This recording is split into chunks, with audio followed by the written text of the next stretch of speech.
Hello everyone and welcome back to the H.E.R podcast, where we are healing, elevating and restoring ourselves in Christ day by day. We paused last week's episode because it was getting a little bit too long and we want to make sure that everyone's able to listen and take everything in without being too overwhelmed. So thank you so much for coming back.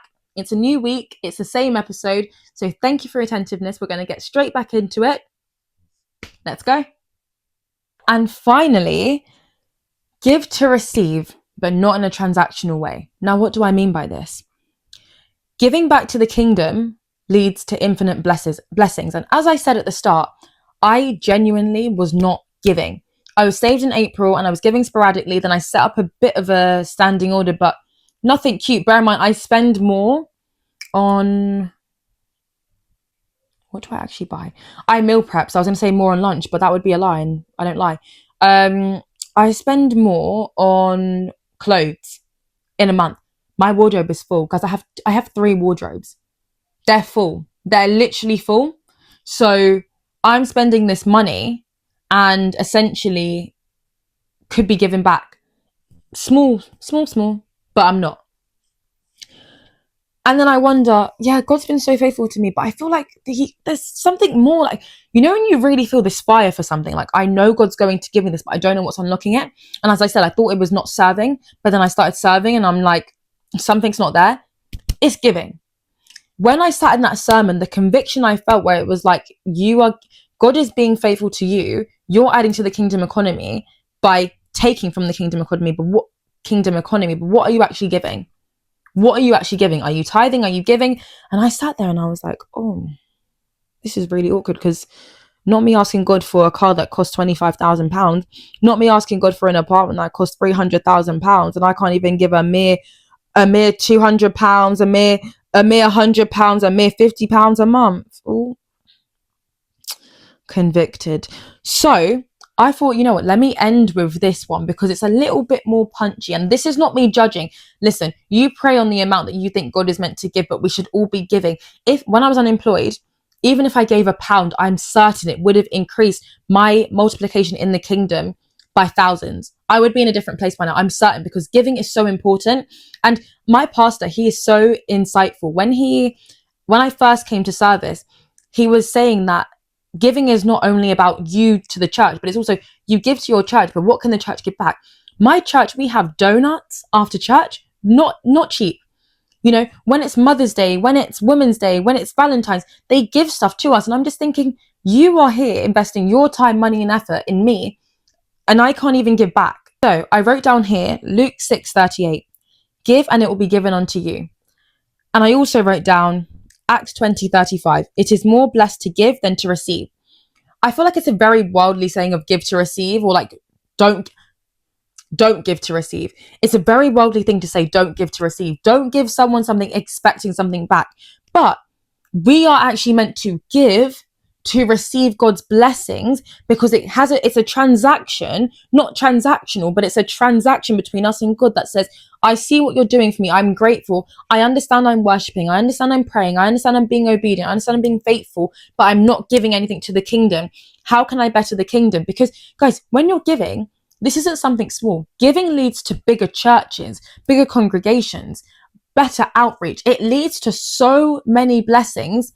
That means so many more people can get saved and get to the kingdom. Otherwise, it's going to be lonely. You're just going to see the same people you know. Do you not want to see a multitude of people in heaven when we get there? Knowing that your small giving led to a bigger church. Your small giving meant that someone could go to a religious festival for the first time and meet their kingdom spouse. They could go to a religious festival or a meeting or something that your giving went to that increased their faith or brought them to God.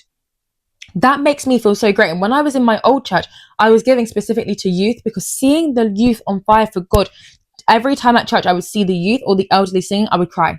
No word of a lie. Tears would be in my eyes, because I'm just like, this is incredible. I did not grow up seeing this. When I was 12, 13, I wasn't even thinking about God. I was thinking about my communion or confirmation and about how much money I was going to get and what party I could have. And now they're on fire for Jesus. One of the girls in my old Bible study group, this girl, I won't name her, but this girl, she prayed for me once, and then the way she spoke about God, and I was thinking, she spoke about A levels And she's talking about God. And I'm thinking, those two don't go together. When I was doing my A-levels, you think God was even in my mind? I would huff and puff when we had to go to church once a month in sixth form. And this girl in college was literally bar after bar, Bible verse after Bible verse. She was going off about God and praying for me, who quite a few years older than her. May I add, seeing the youth on fire made me ignite something in me. So if you don't want to specifically give to youth or the church or whatever, think about, okay, what would make me feel on fire for the Lord? For me, it was youth. For you, it could be storehouse. For you, it could be outreach. But think about, where can my money go that will increase the kingdom and therefore increase my blessings? Because God is watching. When we give, God is very proud of us. And it's not to say, right, I gave £50 today, God's going to give me 50,000. I would love that. I would love it. But in all seriousness, just because we give doesn't mean we receive like that. We shouldn't be giving to receive. As in, it's good to give to receive because you know you're going to receive the blessing, but that's a given. But don't just do it as in like, God, I gave you £50. You didn't give me anything. I'm not giving next month because you're not giving. Don't let it be that. Don't let it be that. Don't let it get messy. Don't let it get worldly.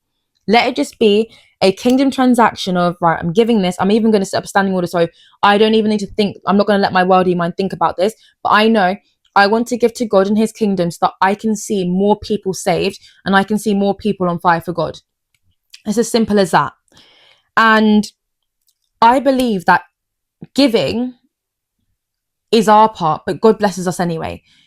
If you're not giving, don't think, oh my gosh, this is why God has done nothing for me. No. God's always working in our lives. Let me preface that. God is always doing something.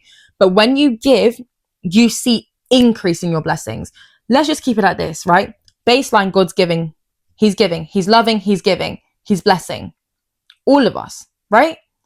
But when you give, it elevates. This podcast is all about elevation, right? When you give, you elevate your blessings, right? You give more to God, so God gives more to you. However, God knows our hearts, our minds, everything. Don't think that you can get away with, I'm going to give an extra £20 because I know I need an extra £200,000 by the end of this year. And if I do it, like, maybe God won't know, that's why I'm giving. If your heart posture is not in it, if it's not right, great, that money will go to somewhere good. But when you stay stagnant in your blessings, you're like, but God, I gave more. Yeah, because your heart wasn't pure.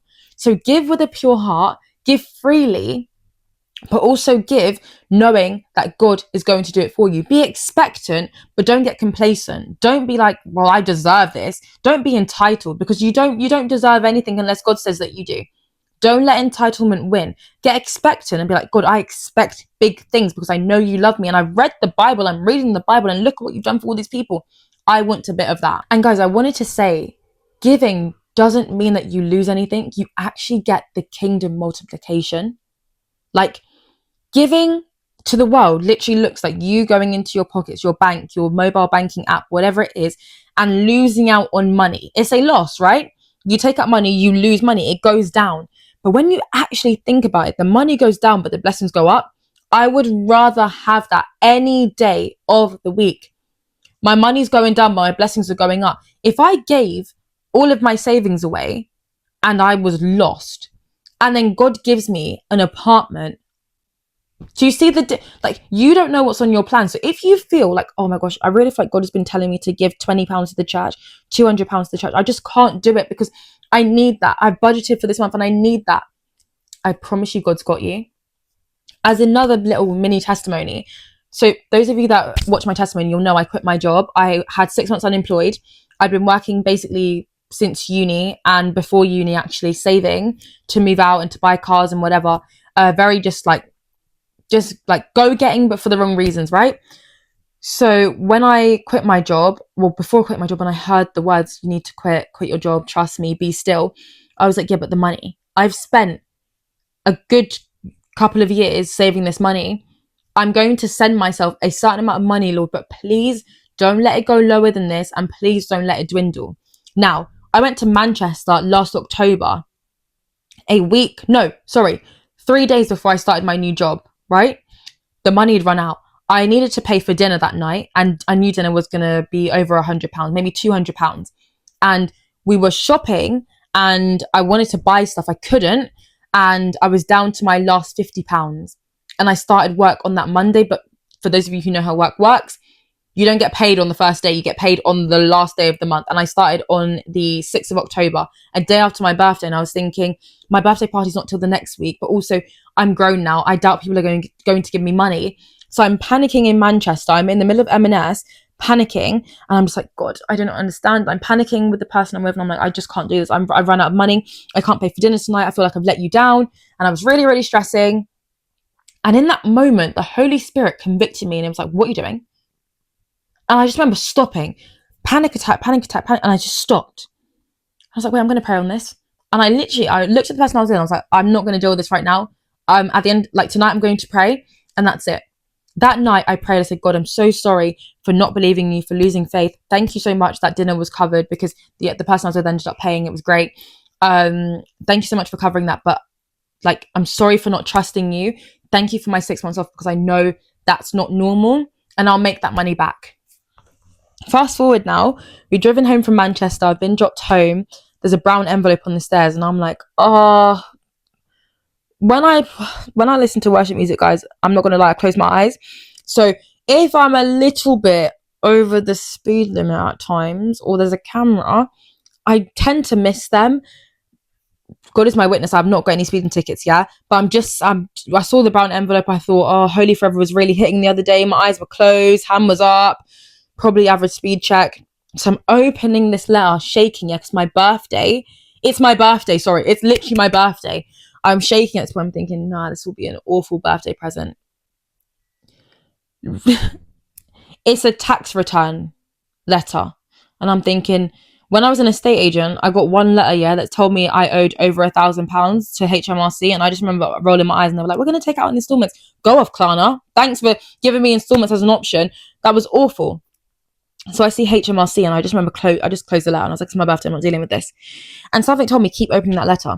Guys, every month when I was unemployed, I emailed the DVLA. I emailed and checked HMRC to see if I was owed any money from a tax return. Nothing. £0, £0, £0 to Miss Delaney Manu. £0 to Miss Delaney Manu. Okay, Fez. I open this letter now reluctantly. The money I transferred myself was there. Sorry, you've been overtaxed this year. We owe you the money I had sent myself for those 6 months off. If that's not God math, I don't know what is. If that's not the kingdom economy, I don't know what is. If that's not the kingdom multiplication from me actually realizing that was never a loss, if I had not prayed in that moment and said, God, I'm giving it to you. I am sorry for losing faith, but I am not going to become in the world and let money be a driver. Let money ruin my experiences. Let money ruin my life. I'm not doing it. And on that Sunday, on my birthday, the day before I start my new job, I get a tax return for the money that I had sent myself for those 6 months. And that's what God math is. God math is in the time where you might even panic. It's not about perfectly walking and believing. It's about in the times where you catch yourself doubting and falling, you always turn back to God and you say, God, take over. God math, lock in. God math, activate. God, I'm giving it to you. Because I promise, the second you realize that you are not in control of your finances, your life, your work, your job, your anything that you do, your relationship, when you realize that God has to be at the center for everything to trickle down, you will. I was obedient. Let's go back to the equation, yeah? Trust. I trusted God when I heard, be still, quit your job. I trusted that was God. I was obedient and I actually did it. Quit your job? Okay. I'm coming up to 3 years, but sure, I'll quit the job that was making me enough money to move out. Sure. Faith. I had faith that God would come through and give me another job. 2 weeks later, I was given another job, the job that I have now. In a job crisis at the time, may I add. It made no sense. And what did that lead to? Provision. The tax return letter at the end of those 6 months say, well done, my child. Thank you for believing in me. So when people think I'm crazy, when people laugh at me when I'm like, God's going to provide, like my apartment, I know God's, like when I move out, God's hand's going to be all over that. I'm going to be sitting in this. No, I'm not going to be sitting in this exact same chair. I'm going to be sitting in my mini studio in my apartment telling you guys that God has come through for me. So when people laugh at me, I laugh back at them because my God is one that provides me when I trust, when I show faith, when I'm obedient, and he will provide. So guys, if you feel like you're in a time where people are mocking you, they mock Jesus too. and we are only getting closer to being more and more like Jesus, take it as a compliment. When they laughed at me, I was like, okay, cool. When I'm in my apartment, let's laugh then, yeah? Like, in the nicest way possible, let's laugh then, because you need to be in your word to understand this happened to Jesus. They were mocking him too, and he's literally the Son of God. So don't let that dishearten you. Just know, keep the faith. The enemy will try and send people to knock you off your path, to laugh at you when you're believing in God and in God math, but it's okay, because God will provide, and then you can laugh in the BMW, in the new place, in the new country, in the new job, and say, yeah, but I told you the God I serve. I told you. You didn't want to know. You want to know him now? Let's do this. Let's Bible study. So yeah, I think that's it. And the last equation I will end on, God math literally is give. Giving, literally, and give it to God. Plus, trust, let go, have faith, be obedience equals infinite, incredible, impossible blessings. That is it.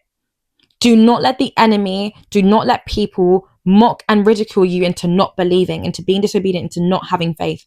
You have got this, and God has got you. So give and trust, and I promise you, the impossible, incredible, infinite blessings will just be on their way to you. Okay, guys, I really hope this resonated. And if you have any questions on this, I'm always happy to answer. But thank you for listening. Thank you for watching. Bye-bye and be blessed.